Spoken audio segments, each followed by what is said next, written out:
Bem, meus queridos, nós vamos tratar de um assunto muito interessante: criação versus evolução. Afinal de contas, quem é que está com a razão? Nós vamos fazer uma abordagem científica e teológica. Também quero deixar bem claro que eu não vou abordar todos os postulados evolucionistas e criacionistas. Teria que ter outras palestras para fazer uma abordagem total. Mas eu escolhi algumas coisas interessantes e importantes, e as principais e fundamentais no que tange a evolução e criação, para que a gente possa chegar a uma conclusão sobre quem é de fato que está com a razão. Será que os postulados criacionistas, isso é, daqueles que creem na criação de todas as coisas, será que os postulados criacionistas, eles estão de acordo com as afirmações da ciência?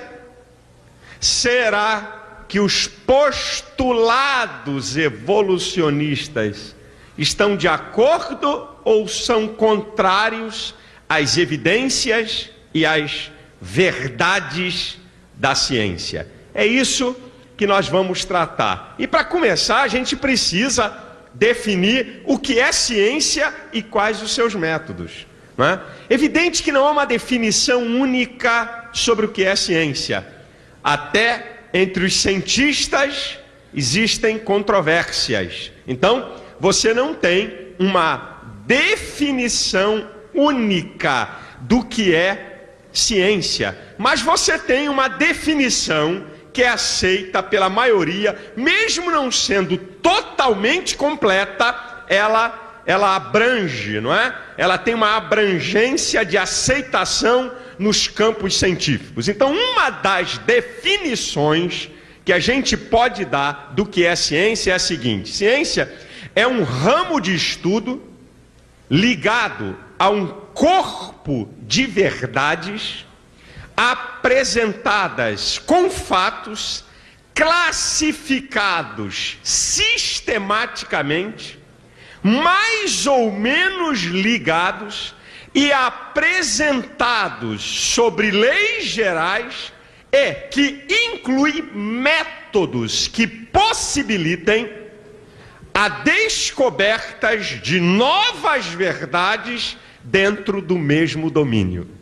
Essa é uma definição do que seja ciência. Quais são os métodos que a ciência utiliza? A ciência utiliza a observação, a experimentação, a formulação de hipóteses. A ciência utiliza previsibilidade e controle. Uma coisa importantíssima e fundamental quando a gente trata acerca de ciência é que a observação e a experimentação são os pontos chaves do método científico. É o paradigma da ciência, isto é, o modelo e o padrão da ciência está na observação e na experimentação. Sem observação ou experimentação não pode haver ciência. Bem, vamos analisar o que diz aqueles que creem na criação, os criacionistas. Que existe um Deus que criou todas as coisas, houve um ato de criação e um tempo de criação. Um agente externo e anterior ao universo criou todas as coisas completas e acabadas. Esse agente externo é Deus. Mas escute, como é que que nós sabemos que todas as coisas foram criadas por Deus? Pela revelação da sua palavra. Mas a revelação não é método científico. Portanto, a criação não pode ser considerada ciência. Vamos para a evolução. O que diz em síntese os evolucionistas? Os evolucionistas dizem que a matéria é sempre eterna e dela se origina todas as coisas, até as vidas mais complexas. Que o presente universo é resultado do Big Bang, uma explosão que ocorreu há bilhões e bilhões de anos e que gerou tudo isso que nós estamos vendo aqui hoje. Que o processo da evolução é tão lento que não pode ser observado.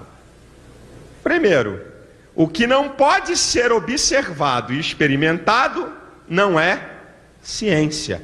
Como é que se chega à conclusão, segundo os evolucionistas, de que há bilhões e bilhões de anos houve uma explosão que criou tudo isso, se não tinha ninguém lá para ver? Pela revelação da imaginação dos cientistas. Portanto, revelação não é, como já falei, método científico. Portanto, a evolução também não pode ser considerada ciência. E aí, pastor? Fiquei enrolado. A criação, o senhor diz que não pode ser considerado ciência, porque nós só sabemos que Deus fez as coisas pela revelação da palavra. E a revelação não é método científico. A evolução não pode ser considerada ciência, primeiro porque não há observação de processos evolutivos, e também o Big Bang aconteceu há bilhões de anos e ninguém estava lá para registrar, e isso é uma revelação da mente engenhosa, não é? E dos cientistas. Também é uma revelação que não pode ser provada, então também não é ciência. Como é que a gente vai saber quem é que está com a razão e quem é que está com a verdade? Existe a possibilidade de saber? Sim. Como é que nós podemos saber se os criacionistas ou os evolucionistas estão com a verdade? Pelas evidências da natureza.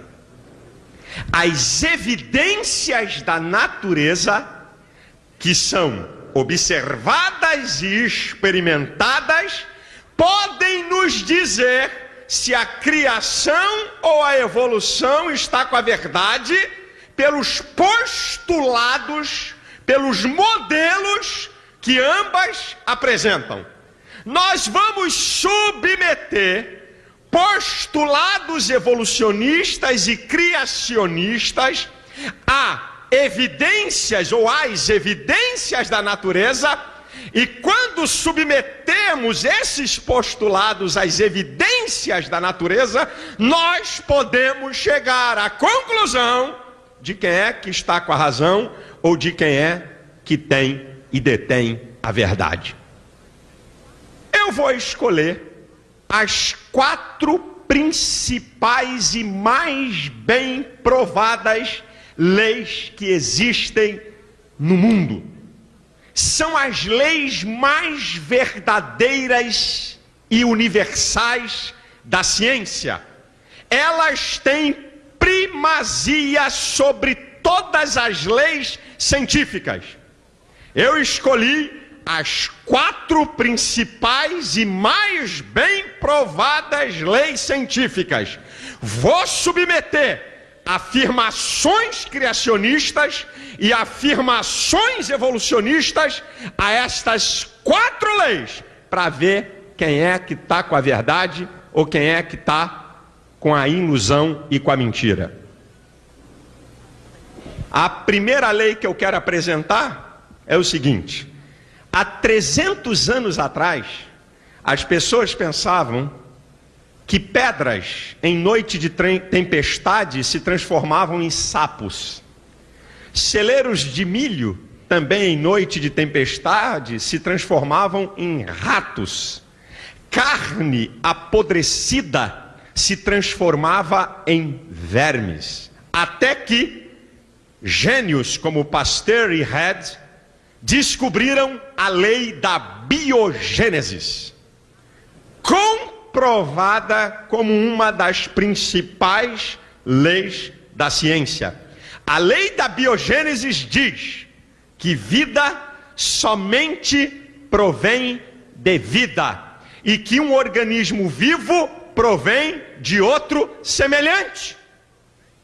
Isso é uma lei das mais bem provadas da ciência, a lei da biogênese. Vamos submeter o postulado criacionista e evolucionista a essa lei. Vamos lá, os evolucionistas. A matéria inanimada, inorgânica, produz vida e até forma ou formas complexas. Enquanto houver lei de biogênese, não pode. O inorgânico não pode produzir o orgânico. A matéria inanimada não pode produzir vida. É a primeira bomba em cima deles. Porque se a matéria inorgânica é a mãe de todas as coisas, a lei da biogênese diz que o inanimado não pode produzir o animado. O que não tem vida não pode produzir o que tem vida. Só organismo vivo produz vida. Então, já estamos com 1-0 logo de saída. Mas vamos submeter o postulado criacionista dentro da lei da biogênese. Um Deus vivo criou seres vivos. Correto. Sem nenhum problema, sem nenhuma contradição. Um Deus vivo cria seres vivos semelhantes. Gênesis 1:26. Façamos o homem à nossa imagem e semelhança. Um ser vivo cria seres vivos semelhantes. O postulado criacionista está em gênero, número e grau de acordo com a lei da biogênese. 1-0 para nós. Agora eu vou escolher mais duas leis. E essas duas leis que eu vou falar aqui, elas governam todos os processos naturais. A primeira lei da termodinâmica, que é chamada a lei da conservação da energia, diz que a energia não pode ser criada nem destruída e que a quantidade total de energia no universo é sempre a mesma, que a energia pode tomar várias formas, inclusive a massa, e que você pode transformar de uma forma para outra. Isso aqui é a primeira lei da termodinâmica. Vamos submeter o postulado evolucionista à lei da termodinâmica. Diz que a energia ainda está em expansão, em evolução.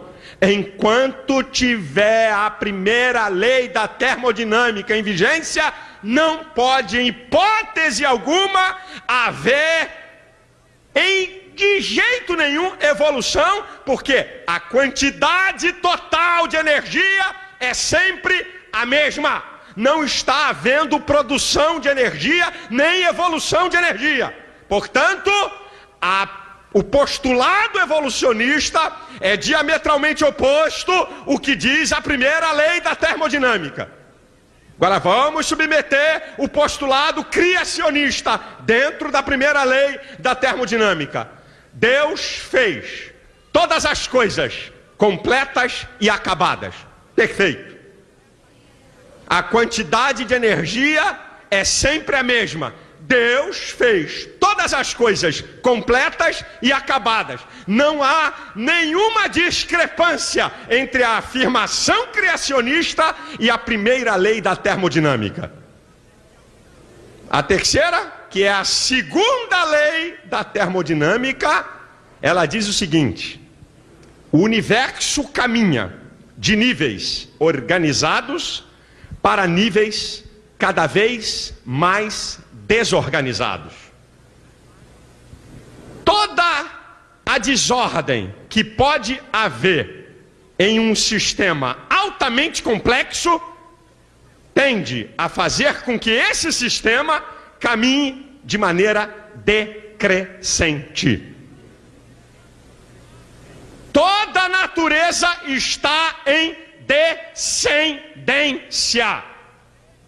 O que é que os evolucionistas dizem?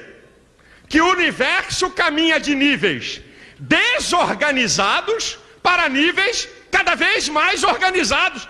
É totalmente contrário à segunda lei da termodinâmica. A lei diz que o universo caminha de níveis organizados para níveis desorganizados. É descendente, não ascendente. A evolução diz ao contrário, que o universo caminha de níveis desorganizados para mais organizados. Enquanto houver a segunda lei da termodinâmica, não pode haver evolução. E o que tem a ver a segunda lei da termodinâmica com o postulado criacionista?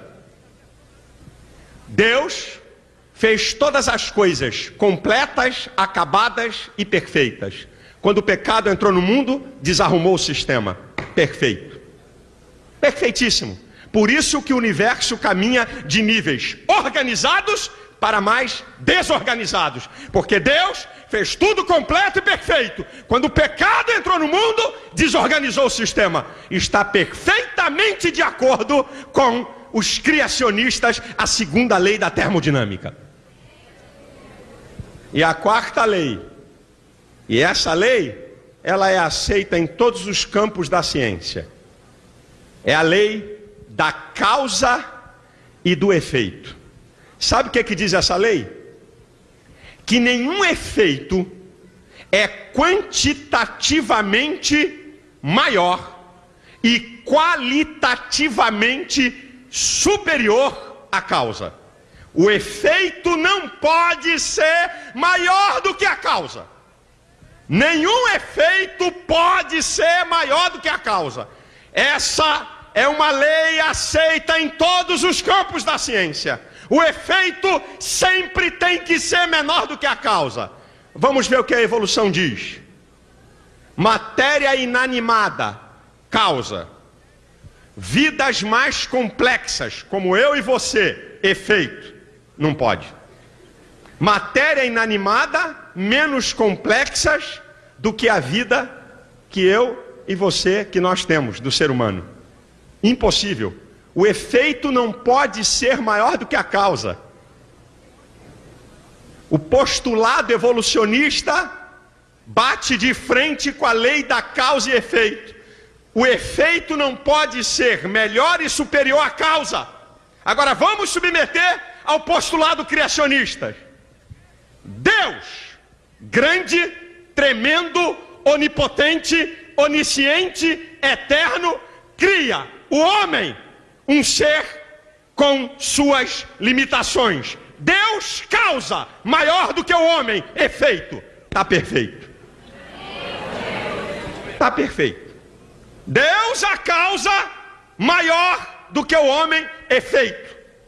O postulado criacionista está de acordo com a quarta lei que eu acabo de dizer, a lei da causa e efeito. É de goleada, meu irmão.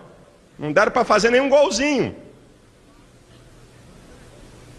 O que eu acho interessante são algumas considerações nessa quarta lei que diz assim: a causa primeira do espaço infinito. Vê se dá para você colocar a matéria ou Deus. Escuta isso. Vê se dá para você colocar a matéria ou Deus. A causa primeira do espaço infinito tem que ser infinita. A causa primeira do tempo infinito tem que ser eterna. A causa causa primeira da energia ilimitada tem que ser onipotente. A causa primeira das inter-relações universais tem que ser onipresente. A causa primeira das complexidades infinitas tem que ser onisciente. A causa primeira dos valores morais tem que ser moral. A causa primeira dos valores espirituais tem que ser espiritual. A causa primeira do amor humano tem que ser amorosa. E a causa primeira da vida tem que ser viva. Isso está para a matéria ou para um Deus grande, tremendo e poderoso?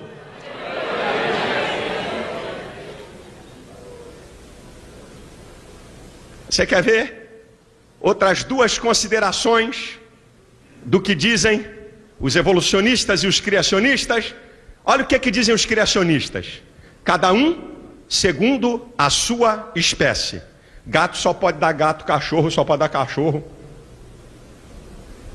Se você tentar cruzar espécies diferentes, o ser que nascer, o produto que nascer do cruzamento de espécies diferentes não tem capacidade de autorreprodução. Isso é uma afirmativa científica. Cada um segundo a sua espécie. O que é que dizem os evolucionistas? De que a partir da matéria inorgânica, sabe, por uma questão de escolha natural, obra do acaso, através de mutações, seleção natural, através de transmutação de espécies, se chegaram às formas de vidas mais complexas. E Darwin, o pai da evolução, em seu livro A Origem das Espécies, ele declara que os registros fósseis vão poder dizer que realmente houve uma evolução de espécies e que o homem e o macaco são originários de um mesmo ser, de um mesmo ancestral. O que são os fósseis? Os fósseis são plantas e animais soterrados e depois de muitos e muitos e muitos anos são sedimentados e transformados em rocha. A primeira bomba do registro fóssil na teoria da evolução é a seguinte: se houvesse evolução, escute bem, se houvesse evolução, o registro fóssil teria que ser assim: formas de vidas menos complexas, mais antigas do que formas de vida mais complexas. Você está entendendo? Houve evolução? Evolução fala de crescimento, de desenvolvimento. Significa que o que é menos desenvolvido tem que ser mais antigo do que é mais desenvolvido. Entenderam? Entendeu, irmão? Perfeito? Formas de vida menos complexas têm que ser mais antigas do que forma de vida mais complexa. Só que o registro fóssil mostra formas de vida mais complexas, mais antigas do que formas de vida menos complexas. Está errado. Se houvesse evolução, não podia o registro fóssil apresentar isso. Teria que apresentar numa escala ascendente, do menos complexo para o mais complexo, mas o registro fóssil não apresenta isso não. Apresenta o mais complexo primeiro do que menos complexo.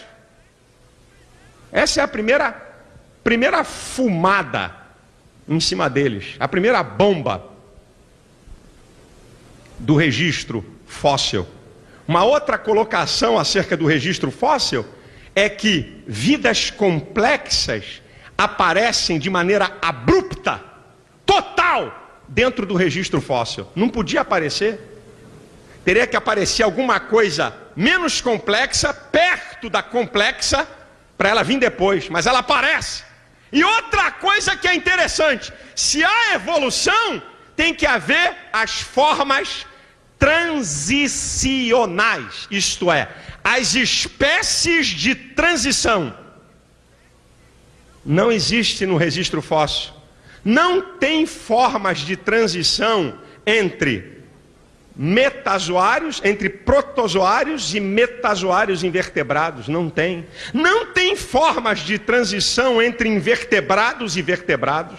Não tem formas de transição entre peixes e anfíbios, anfíbios e répteis e mamíferos. Não existe espécie em transição entre essas categorias.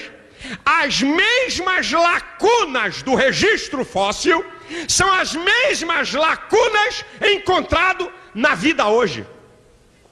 Você não tem hoje no mundo uma forma, uma espécie de transição entre peixes e anfíbios, anfíbios e répteis e mamíferos. Não existe. A mesma lacuna que existe na vida hoje é a mesma lacuna que está lá no registro fóssil. Cadê a evolução? E dos símios?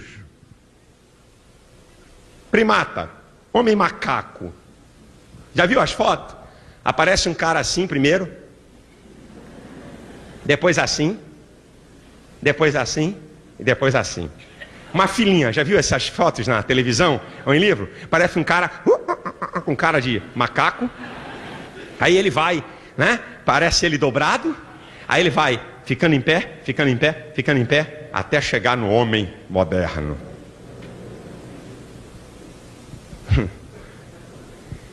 Os dois fósseis mais completos que foram achados, eu vou dizer aqui no português. O nome no português que fica mais fácil, até para mim. Não é nem para você. É chamado do homem de Neandertal. Estou certo, Vicente? Não é isso mesmo? É chamado homem de Neandertal. É o seguinte, foram achados fósseis, são os mais completos. Durante muito tempo se pensava que ele era o primeiro símio, o primeiro primata da escala evolutiva. Mais tarde se descobriu que ele era tão humano como qualquer um de nós, que a única diferença é que ele sofria de raquitismo. Só isso. Depois, ainda teve um detalhe. Mais tarde descobriram esqueleto humano, como eu e você, mais antigo do que esse. Aí acabou de chutar o balde. O outro fóssil encontrado é chamado homem de Cro-Magnon. Mais bem dotado e mais forte do que o homem moderno. Com uma capacidade cerebral maior do que o homem moderno. Cadê a evolução, meu filho? Onde é que ela está?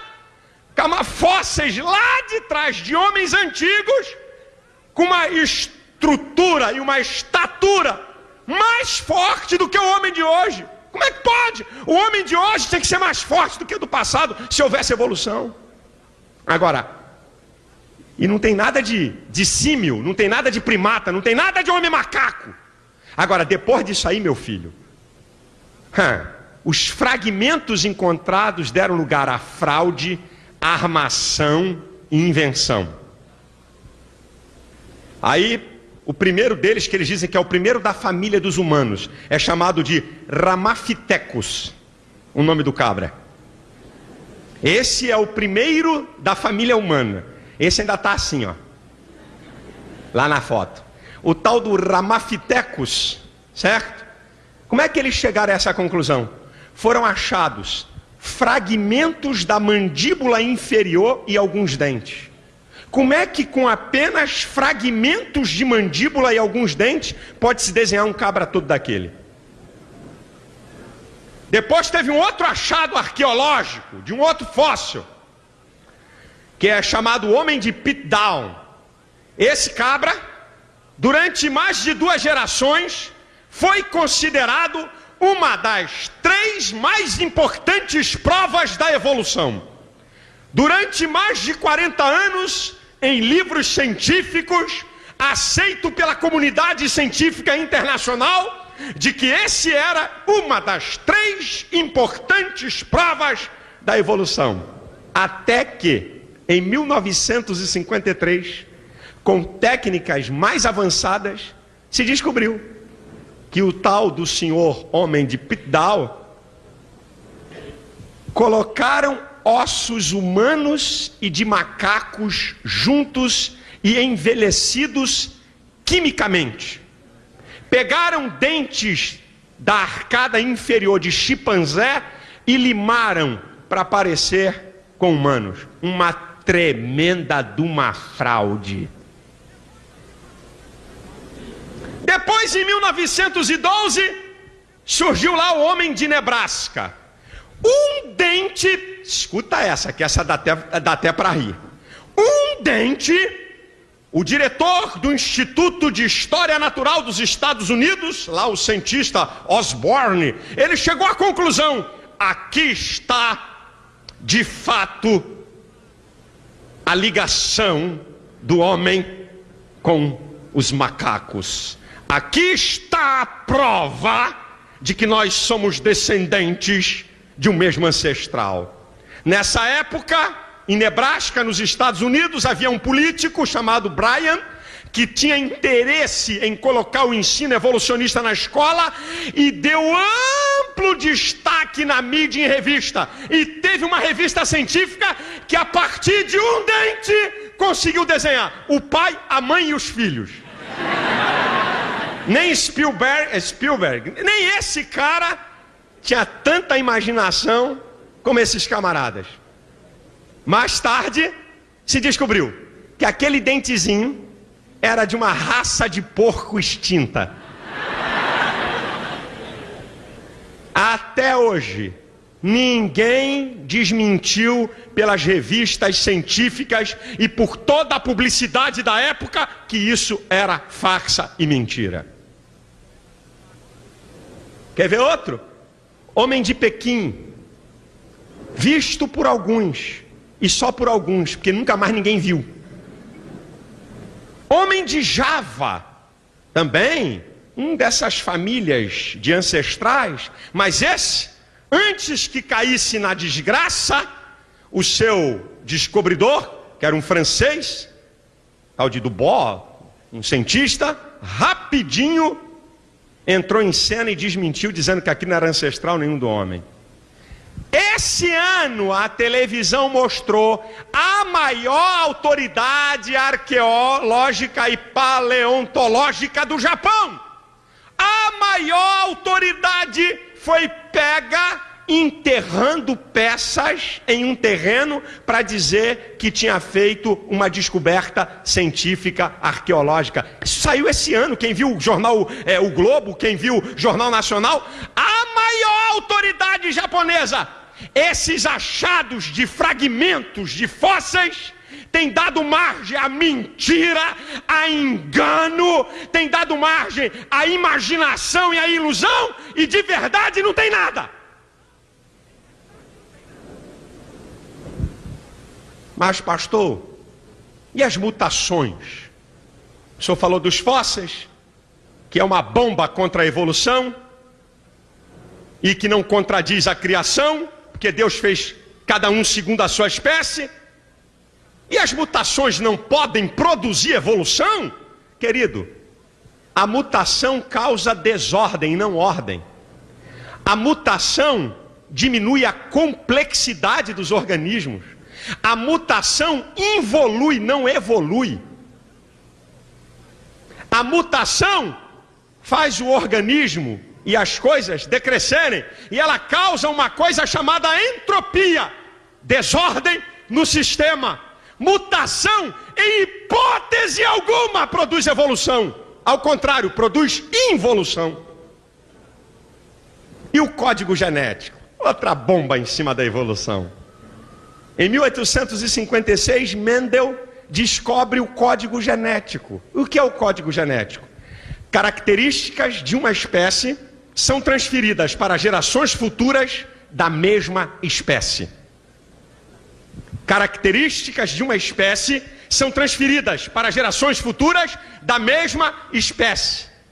Cada espécie foi programada de maneira peculiar para produzir a própria espécie, e não de maneira acidental produzir uma outra espécie. É cada um segundo a sua espécie. O que está na Bíblia há mais de 4.000 anos, Mendel comprovou em 1856. Não dá para ter evolução, porque cada espécie só produz a sua espécie. E agora, com o projeto Genoma Humano? Um projeto que foi feito para durar 15 anos, que começou em 1990, com base em 18 países, inclusive o Brasil. O genoma humano, ele está mapeando os genes e os bilhões de bases químicas do DNA. Sabe qual foi? Há uma conclusão que o genoma, o estudo, isso é coisa atual, meu irmão. Isso é coisa de agora. Sabe o que o genoma humano chegou à conclusão? Antes desse estudo do genoma, já com a genética, com a descoberta do código genético, já era uma bomba. Mas agora, com o estudo do genoma, até então muitos cientistas pensavam que o homem da Ásia era originário de um lugar. O homem da África o homem da Ásia era originário de um primata. O homem da África era originário de outro primata. Cada região do mundo, cada ser humano era originário de um primata daquela região. O genoma humano já chegou à conclusão, e veja como é que o diabo joga pesado em cima disso, que a informação não tem amplitude. Quando um camarada acha um pedacinho de osso e diz que aquilo é de um ancestral, aparece no Fantástico, aparece na primeira página dos jornais, aparece na Veja, na Isto É, sei lá em quê. Mas uma verdade comprovada, que vai contra a evolução e a favor da criação, é escondida. O genoma humano chega à conclusão que todos os homens descendem de um só, e que foi lá na África Oriental.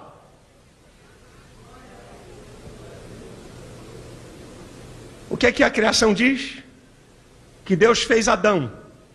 A partir dele veio todos os homens. Jornal O Globo, 25 de dezembro de 2002. Agora, lá atrás. Isso não está na primeira página não, meu filho. Está aqui. Ciência e Vida. O verdadeiro Adão viveu na África. Cientistas sustentam que a humanidade descende de um ancestral comum. Aleluia! A Bíblia é a verdade.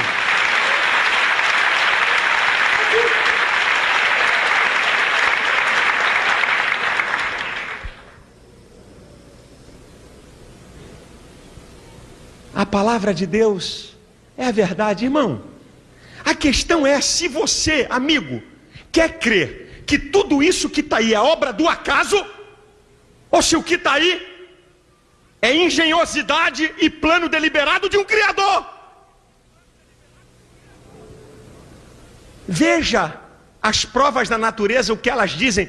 Vê se dá para você achar se isso é obra do acaso ou é plano de criação. Você quer ver? A rotação, que é o que a Terra dá uma volta em torno do seu próprio eixo, dura 24 horas. Se o tempo de rotação fosse diminuído em 1/10, os dias seriam 10 vezes mais longos e a noite 10 vezes mais longa. Se a rotação fosse diminuída em 1/10, com isso, durante o dia, o sol queimaria toda a vegetação e o que sobrou seria morto pela noite, pelo gelo da noite. É obra do acaso a rotação ter 24 horas? O planeta Terra está a uma distância... O planeta Terra está a uma distância adequada do Sol para a vida animal e vegetal. Se o planeta Terra tivesse a distância de Vênus e Mercúrio, toda a vida seria torrada.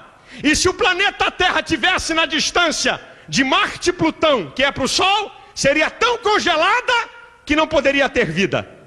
É obra do acaso a distância da Terra para o Sol? A atmosfera, ela possui uma espessura ideal para suportar os milhões de meteoritos, de chuvas de meteoritos que penetram nela, a uma velocidade de 45 quilômetros por segundo. Se você quiser ter uma ideia do que é isso, multiplica 45 por 3.600 para você ver quanto é que isso é por hora. Porque nós temos ideia de hora, 100 km por hora, 200 km por hora. Eu estou falando que o meteorito penetra na atmosfera a uma velocidade de 45 km por segundo, uma velocidade espantosa. Se a atmosfera não tivesse a densidade que ela tem, o planeta Terra todo dia receberia um bombardeio de meteorito e mataria toda a vida animal e vegetal. Você acha que a densidade da atmosfera é obra do acaso para suportar isso?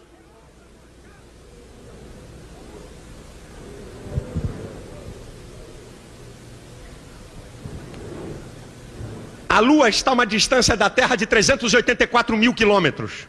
Se a Lua estivesse a 80 mil quilômetros da Terra, as marés, que hoje são inofensivas, inundariam o planeta Terra 2 vezes ao dia. Isso é obra do acaso, a distância da Lua para a Terra? Se a Terra tivesse o mesmo tamanho da Lua, o seu diâmetro fosse igual ao da Lua, a Terra não teria capacidade gravitacional para segurar as águas, e nem tampouco a atmosfera. Você acha que isso é obra do acaso? Se o diâmetro da Terra fosse dobrado, isso é, se a Terra tivesse o tamanho dobrado do que tem, a pressão atmosférica seria tão violenta que dificilmente poderia haver vida aqui. Você acha que é obra do acaso o tamanho exato do planeta Terra? Escuta essa aqui, meu irmão. Só o código genético de uma ameba, não é aquele teu colega que tu chama de ameba, não. Estou falando do código genético de uma ameba. Só o código genético de uma ameba tem informações para preencher mais de 1000 vezes a enciclopédia britânica. Só o código genético de uma ameba. A estrutura mais complexa do universo é o cérebro humano.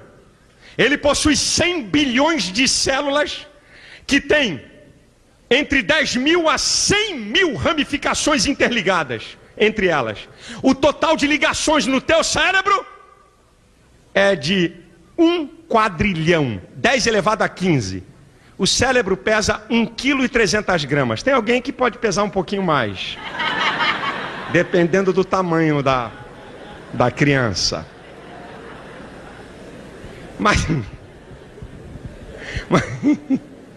Mas a média é 1,3 kg. Não existe tecnologia no mundo para fazer uma rede de comunicações do tamanho do cérebro. Você acha que isso é obra do acaso?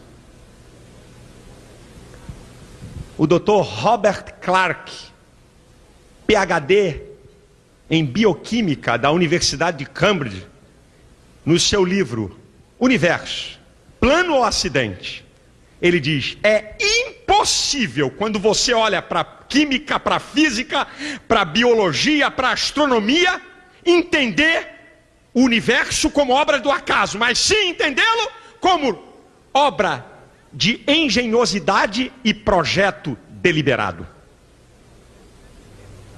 O cientista soviético, só vou dar o primeiro nome dele porque o segundo não dá para me pronunciar, que é um trem tão doido de enrolado. Um tal de Dmitri. Ele tem 3 doutorados em ciências. É um nome mundial. Ele diz que a evolução trouxe problemas para a ciência, porque emperrou o conhecimento, porque toda a ciência teve que se submeter à teoria da evolução. E o Dr. Marcel Schwarzenberg, que é professor da Universidade de Paris, ele fez o cálculo da possibilidade de haver evolução. Uma chance contra 10 elevado a 2 bilhões de zeros. Sabe qual é a chance? Nenhuma.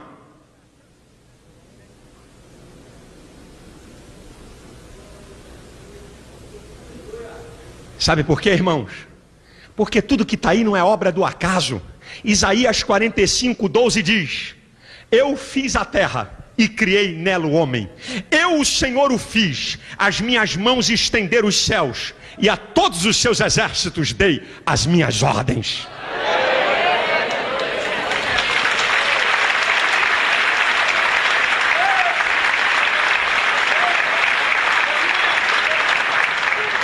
O universo não é obra do acaso.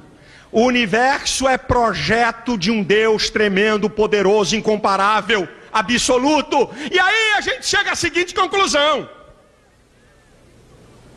se Deus fez todas as coisas, e se Deus é verdadeiro e real, então a Bíblia é a palavra de Deus.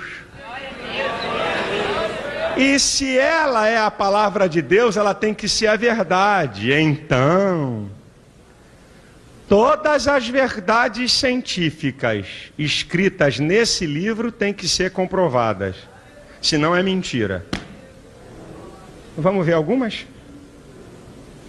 Você sabe que ciência, verdades de hoje, amanhã são mentiras, porque são descobertas novas coisas. Todas as verdades científicas da Bíblia, que tem 4.000, 5.000, 3.000, 2.000 anos, nenhuma delas até hoje foi jogada por terra. Sabe por quê? Porque quem criou todas as coisas, criou as leis. Vamos ver uma verdade científica da Bíblia? Uma. Em Gênesis capítulo 1 diz assim: que no primeiro dia Deus fez a luz. No quarto dia Deus fez o sol. Até há pouco tempo se acreditava que a luz era produto de astros. Mas a moderna cosmologia comprovou que a luz é uma unidade mais antiga e independente dos astros. Esse é um dos mais fantásticos insights da Bíblia sobre a ciência. A Bíblia declara há mais de 4.000 anos que a luz, ela não vem do sol nem de astros. A luz é uma unidade independente mais antiga que o sol. Verdade científica da Bíblia. A outra verdade que está em Gênesis 1, que eu já falei aqui, que a Bíblia declara a partir do versículo 11, se eu não estou enganado, cada um segundo a sua espécie. Já falei, verdade científica da Bíblia. Você quer ver uma outra verdade científica da Bíblia? Dita há 2.700 anos aproximadamente. Isaías 40:22 diz que o Senhor está assentado sobre o círculo da terra. Lá no original, lá no hebraico, é usada essa palavra, que Deus está assentado sobre o círculo da terra. Há 2.700 anos atrás já se falava que a terra era redonda. Você quer ver uma outra? Que conversa é essa de dinossauro há 70 milhões de anos? Irmão, que negócio de pré-história. Isso é balela. Isso é teoria evolucionista. Que dinossauro há 70 milhões de anos? Vai ler o livro de Jó, capítulo 40, a partir do versículo 15. Fala de dinossauro. Porque só o dinossauro move a cauda como cedro. No texto, traduzido para o português, fala de um animal grande, um animal gigante. Mas o animal gigante, um behemoth, como está traduzido no texto de Jó, capítulo 40, a partir do versículo 15, descrevendo esse animal. Quem te falou de pré-história? Quem te falou que essa datação é certa? Quem falou isso, irmão? Isso é coisa de evolucionista. Você quer ver um show de ciência na Bíblia? Abre comigo 1 Coríntios capítulo 15. Agora é show de ciência. Abre aí.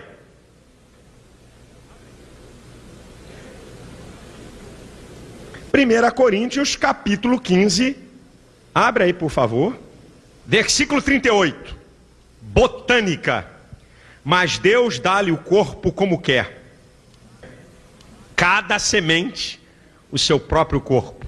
Uma afirmativa científica da Bíblia na área de botânica, comprovada pela ciência. Agora olha só, olha o show de zoologia e genética no 39. Nem toda carne é uma mesma carne, mas uma é a carne dos homens, outra a carne dos animais, outra a dos peixes e outra a das aves. O que o código genético mostra, cada um segundo a sua espécie. Show de zoologia e de genética. Você quer ver agora? É show de astronomia, o 40 e 41. E há corpos celestes e corpos terrestres, mas um é a glória dos celestes e outra dos terrestres. Agora olha aqui o que ele vai dizer. Uma é a glória do sol, outra a glória da lua e outra a glória das estrelas. Agora, meu irmão, essa afirmativa aqui na linguagem aqui do pessoal que gosta de futebol, é show de bola. Porque uma estrela difere em glória de outra estrela.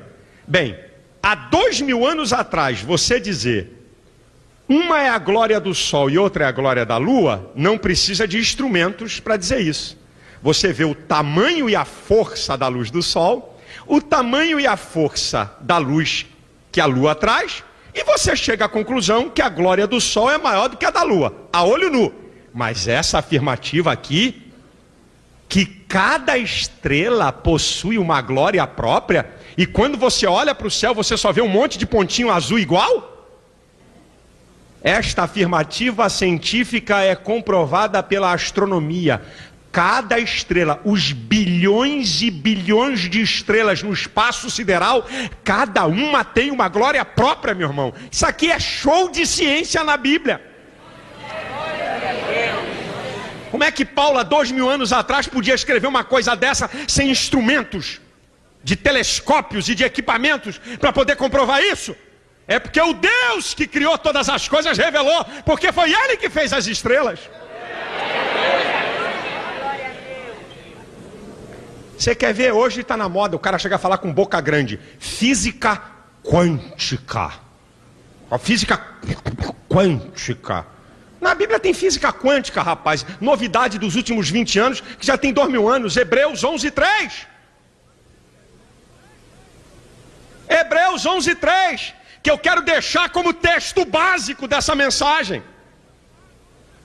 Hebreus capítulo 11, versículo 3. O que diz Hebreus 11:3?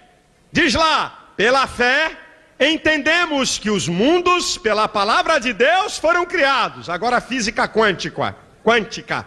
Olha o que diz: de maneira que aquilo que se vê não foi feito do que é aparente. Quando você vê uma rocha, a rocha não é feita daquilo que você está vendo. Existem bilhões de ligações atômicas para chegar naquela rocha que você está vendo. Física quântica na Bíblia, meu irmãozinho. Aquilo que se vê não foi feito do que é aparente. O mundo subatômico, a Bíblia já falava nele.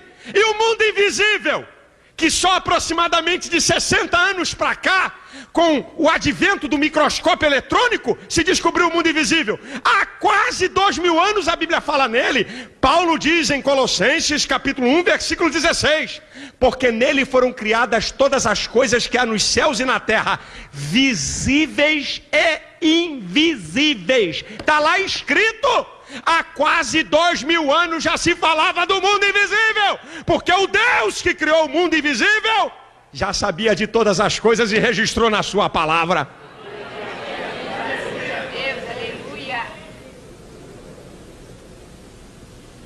Eu podia continuar, porque a Bíblia tem um show de ciência, onde nenhuma verdade científica da Bíblia foi contraditada até agora. E nunca vai ser, porque esse aqui é o manual do fabricante, esse aqui é o manual daquele que fez o homem e fez todas as coisas. Sabe, irmãos,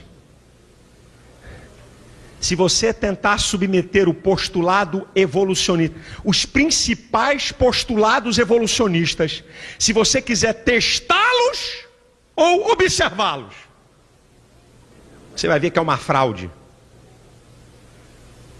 É impossível se testar e observar os principais postulados evolucionistas. Olha só o que eles dizem: formas de vida inicial de organismos desconhecidos, através de produtos químicos desconhecidos, numa atmosfera de composição desconhecida, sob condições desconhecidas, que cresceram numa escala evolutiva desconhecida, por processos desconhecidos, com evidências desconhecidas. A biociência prova que é impossível haver evolução As geociências provam que nunca houve evolução no passado, e toda a verdade científica baseada em leis físicas dizem que é impossível haver evolução. O que está em jogo, meu amado, é se você crê num Deus onipotente, tremendo, poderoso, que criou todas as coisas, ou se você crê na onipotência da matéria. E me perdoe dizer para você, você vai ter que ter mais fé para crer na evolução do que para crer na criação. Porque o camarada, para crer que houve evolução, ele tem que crer que a matéria inorgânica é a mãe de todas as coisas. Ele vai ter que crer que de maneira aleatória tudo isso surgiu. Vai ter que ter mais fé na evolução, para você crer, do que ter fé que um ser superior, tremendo, poderoso pelo seu poder, criou todas essas coisas debaixo de leis e de regras.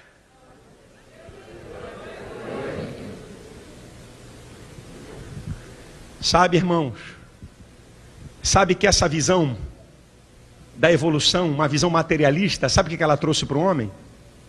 Sabe quais são as consequências dessa visão materialista? Primeiro, consequências da visão materialista. Diz que a realidade final é a matéria. Não existe Deus.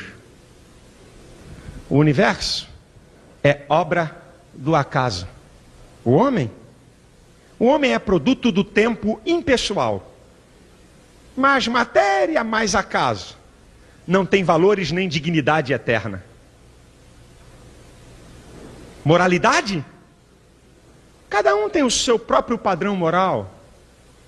A moralidade é relativizada. Você tem as suas escalas de valores conforme o seu interesse. Pós-vida? Morreu? Findou-se. Acabou. Sabe quais são as consequências? Imoralidade, maldade, vazio existencial, crise existencial, doenças psicológicas. Toda essa maldade que está no planeta Terra é porque tirou Deus do homem. Tirou os limites de Deus, o homem se torna insaciável. E quando ele se torna insaciável, ele é capaz de fazer qualquer coisa, porque afinal de contas ele não tem que prestar conta com ninguém, porque ele é produto de alguma porcaria, de alguma matéria. Agora eu quero dizer para você que a visão criacionista, ela também traz algumas coisas. A primeira, que o universo não é obra do acaso. Existem 3 propósitos definidos por Deus para a criação do universo. O primeiro deles, lá em Colossenses 1,16, na última frase diz que tudo foi criado por Ele e para Ele. O universo foi criado para que Deus seja glorificado.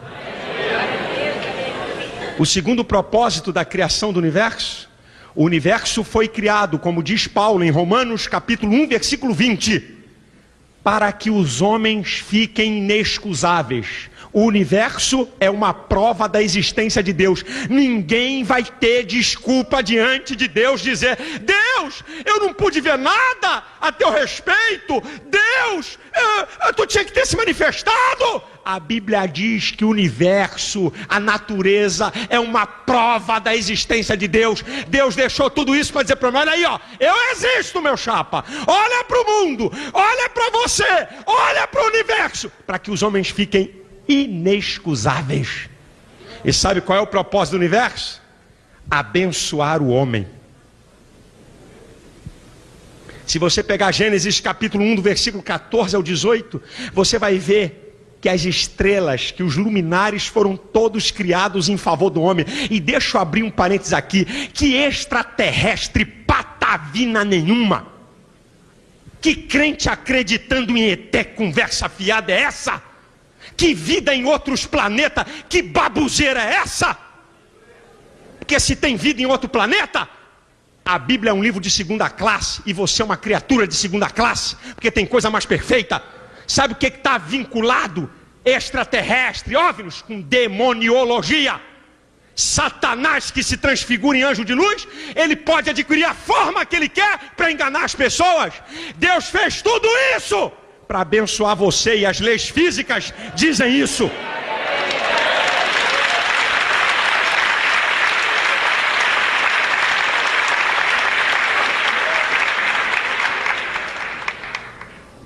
O homem não é produto de tempo impessoal. Sabe o que é o homem? A imagem de Deus primeiro. Deus é pessoa, é o que está lá no original, Elohim. Elohim, façamos a nossa imagem e semelhança. Elohim, substantivo plural, que indica pluralidade de pessoas. Deus, pessoa, fez seres pessoais. E o que significa ser pessoa? É ter inteligência, vontade própria e sentimentos. Você não é obra do acaso. Você é semelhança de Deus. Você é a coroa da criação de Deus. E sabe por que você foi feito? Tirando de Isaías 61:3, lá da última parte desse versículo, diz que nós somos árvores de justiça, plantação do Senhor, para louvor da sua glória. Você foi feito para Deus ser exaltado e ser glorificado, meu irmão.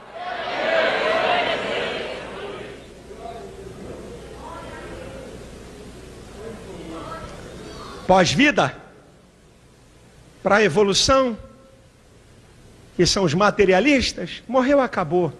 Na Bíblia, qual é o textuário da Bíblia de João 3,16? Porque Deus amou o mundo de tal maneira que deu o seu Filho unigênito para que todo aquele que nele creia não pereça, mas tenha vida eterna. Apocalipse capítulo 21 está descrevendo o dia da eternidade, o começo do dia da eternidade. E eu vi um novo céu e uma nova terra, porque já as primeiras coisas se passaram. Ele vai limpar dos nossos olhos toda lágrima. Lá não haverá dor, lá não haverá pranto, lá não haverá morte. Nós não fomos feitos para acabar. Você foi feito para viver eternamente, e eternamente ao lado de Deus.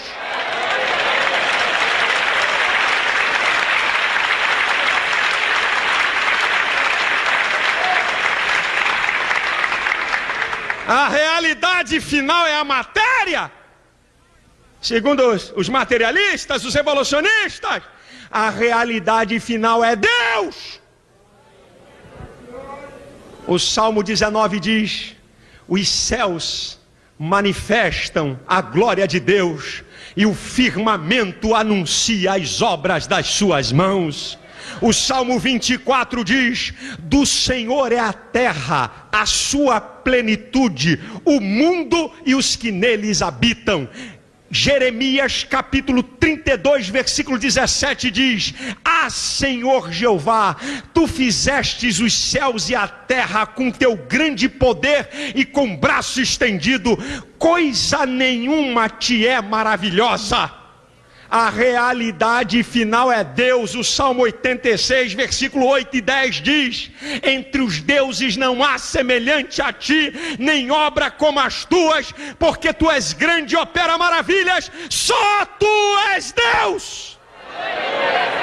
O Salmo 89, versículo 13 diz: porque tu tens um braço poderoso, forte é a tua mão e elevada é a tua destra. O Salmo 33, versículo 9 diz: falou e tudo apareceu, mandou e logo tudo se fez. E eu repito Isaías 45:12: eu fiz a terra e criei nela o homem, eu, o Senhor, o fiz. As minhas mãos estenderam os céus e a todos os seus exércitos dei as minhas ordens. Pastor, como é que tudo isso é sustentado? Bilhões de planetas, bilhões de estrelas, não tem choque. E atenção, vem um planeta contra a Terra. Ai meu Deus, tomara que o sinal fecha para a gente passar, senão nós estamos ferrados. Vai ter uma colisão. tudo está sustentado. Hebreus 1:3 diz que Ele sustenta todas as coisas pela palavra do seu poder.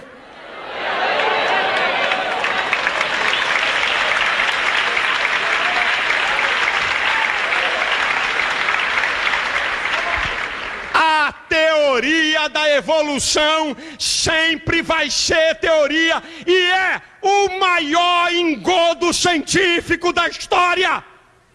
Não existe nada que possa concordar as leis científicas com a teoria da evolução, e vai ser sempre teoria. Sabe por quê?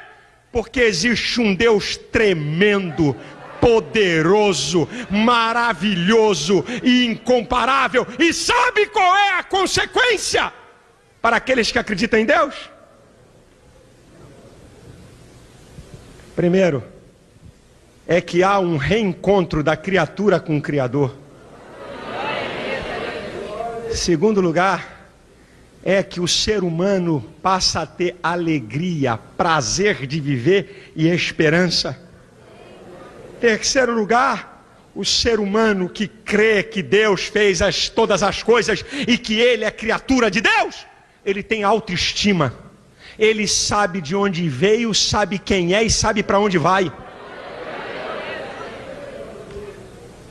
E o conhecimento da criação, sabe o que traz? Libertação. E conhecereis a verdade, e a verdade vos libertará.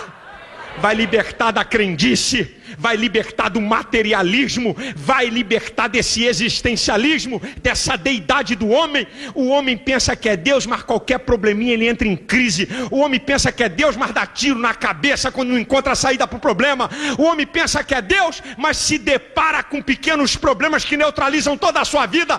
Eu quero dizer para você que existe um Deus tremendo e poderoso que está interessado na tua vida e que quer fazer você ser uma pessoa feliz.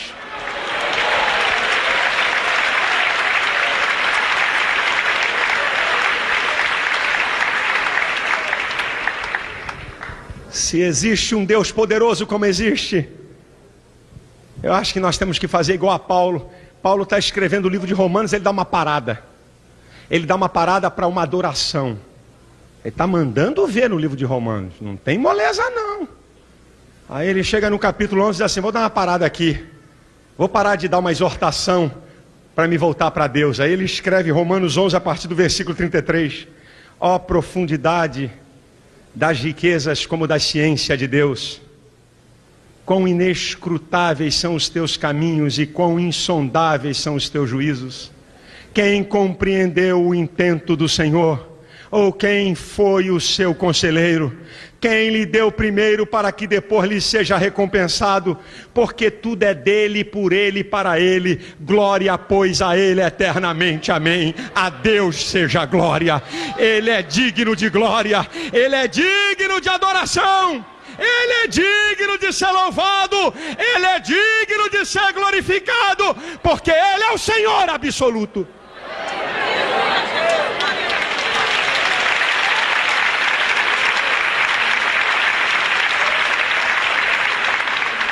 Sabe, querido, quando você reconhece um Deus soberano, o conceito de moralidade não é mais relativo, ele é absoluto. Ele está submetido ao caráter imutável de Deus. Eu cansei de estudar na universidade, de ver professor falar que o ser humano sem limites se torna insaciável. Com Deus, Deus dá limites, diz assim: olha aqui meu chapa, você vai ter que prestar conta comigo. Não pensa que você é o dono da cocada não. Não pensa que você é o dono da verdade não. Existe uma moral absoluta que disciplina, que dá limite ao homem. É isso que Deus traz. É por isso que essa sociedade caminha para a miséria e para o caos, que tiraram Deus. Mas nós estamos aqui nessa manhã dizendo: a glória é tua, Senhor. Tu és digno de honra, porque tu és real, tu és vivo, tu habita em mim, tu mora no meu coração. Tu és um Deus grande, tremendo, incomparável, maravilhoso. Não há Deus tão grande como tu.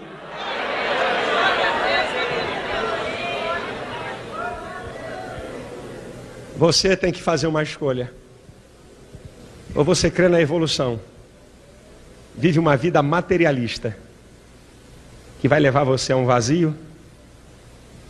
Ou você crê na criação, que está sustentada por todas as evidências da natureza, de que existe um Deus acima de tudo e de todos, absoluto, que você vai ter que prestar conta com Ele, e que ama você, e que quer cuidar de você?